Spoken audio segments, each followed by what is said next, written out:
नहमदुहु व नुसल्ली अला रसूलिहिल करीम अम्मा बअद फ़अऊज़ु बिल्लाहिस समीइल अलीम मिनश शैतानिर रजीम बिस्मिल्लाहिर रहमानिर रहीम। मोहतरम सामीईन हज़रात,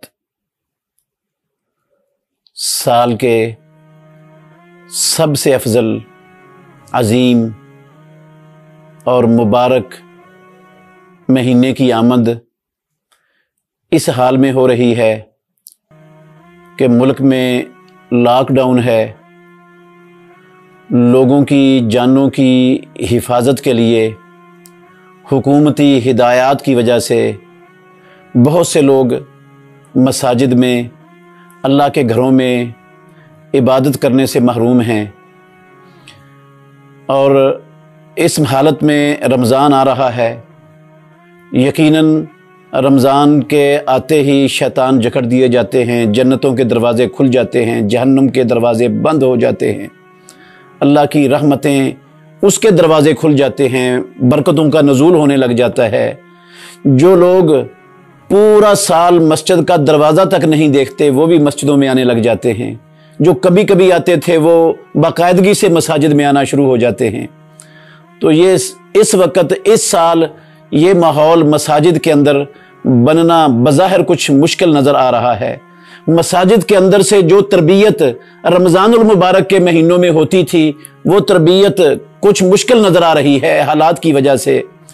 तो हमने ये कोशिश की है कि तमाम मुसलमानों को इस अजीम और मुबारक महीने के अंदर जो माहौल मसाजिद के अंदर तरबियत का मिलता था, जो दुरूस होते थे, लोग उन दुरूस से मुस्तफ़ीद होते थे, अपनी इस्लाह करते थे, तरबियत करते थे, ईमान बढ़ता था, कैफियतें अच्छी हो जाती थी, बुराइयां ख़त्म हो जाती थी, घरों के अंदर इस्लाह होती थी, मामलात के इस्लाह हो जाती थी।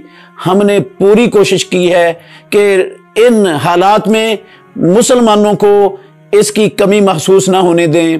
रमज़ानुल मुबारक के अंदर हमने ये सिलसिला अल्हम्दुलिल्लाह लोगों की तरबियत के लिए, इस्लाह के लिए, इनके ईमान के बढ़ाने के लिए, इनको गुनाहों बुराइयों से मुतनफ़र करने के लिए, रोकने के लिए हमने ये शुरू किया है। अल्लाह से हम दुआ करते हैं कि अल्लाह रब्बुल आलमीन हमारे इस अमल को, इस कमज़ोर अमल को अपनी बारगाह में कबूल फरमा ले और इसको लोगों की हिदायत और लोगों की तरबियत का ज़रिया बना दे और हम सब की आखिरत में निजात का ज़रिया बना दे। हमने इस सिलसिले में शाबान के महीने के 15 शाबान के बाद के अहकाम, रमज़ानुल मुबारक के महीने की फजीलत, रोज़े की फजीलत, रमज़ान के रोज़ों की फजीलत और इसी तरह रमज़ानुल मुबारक के अंदर रमज़ान के रोज़े का मकसद, आंखों का रोज़ा कैसे होता है, दिल का रोज़ा कैसे होता है, कानों का रोज़ा कैसे होता है, पेट का रोज़ा कैसे होता है। और इसके साथ साथ हमने क़ियामुल लैल, उसकी अहमियत और उसके हवाले से गुफ्तगू, इसी तरह रमज़ानुल मुबारक और कुरान का ताल्लुक़ क्या है। रमज़ानुल मुबारक में इस्लाम के गलबे के लिए 2 बड़ी बड़ी जंगें हुई, उनके हवाले से, रमज़ानुल मुबारक के आखिरी अशरे के हवाले से, लैलतुल क़द्र के हवाले से, और इसी तरह रमज़ानुल मुबारक के अंदर मुसलमान ज़कात अदा करते हैं, ज़कात के मुफस्सल अहकाम के हवाले से मुख्तसर और जामे किताब व सुन्नत के दलाइल से मुज़य्यन चीज़ें पेश करने की कोशिश की है।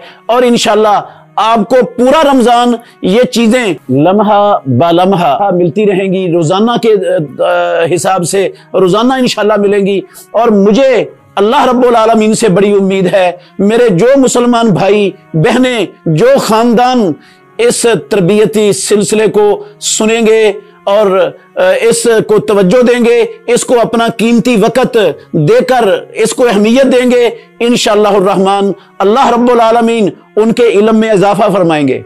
उनका बहुत ज़्यादा इल्म इंशाअल्लाह 1 महीने के अंदर बढ़ जाएगा और इंशाअल्लाह ईमान के अंदर भी इजाफा होगा, तरबियत भी होगी और अल्लाह रब्बुल आलमीन राज़ी भी होगा। और इंशाअल्लाह फिर हम सब कोशिश करेंगे कि अल्लाह रब्बुल आलमीन वाक़अतन रमज़ान की ख़त्म होने तक हमें जहन्नम से आज़ादी का सर्टिफिकेट दे चुका हो और रमज़ान के बाद फिर ईद की ईद के मसाइल और अहकाम भी होंगे। रमज़ान के बाद मुसलमानों की कैफियत क्या होनी चाहिए इस सिलसिले में भी होगा। इस सिलसिले का हमने नाम रखा है तजल्लियात रमज़ान।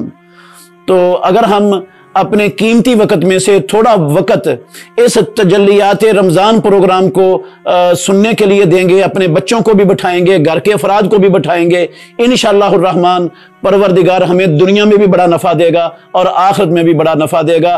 परवरदिगार इस अमल को अपनी बारगाह में कबूल फरमा के हम सब की निजात का जरिया बना दे। आखिर दावाना अल्हम्दुलिल्लाह रब्बिल आलमीन। बेहतरीन सदका जारिया हासिल करने के लिए इस वीडियो को लाइक, कमेंट और शेयर करना मत भूलें।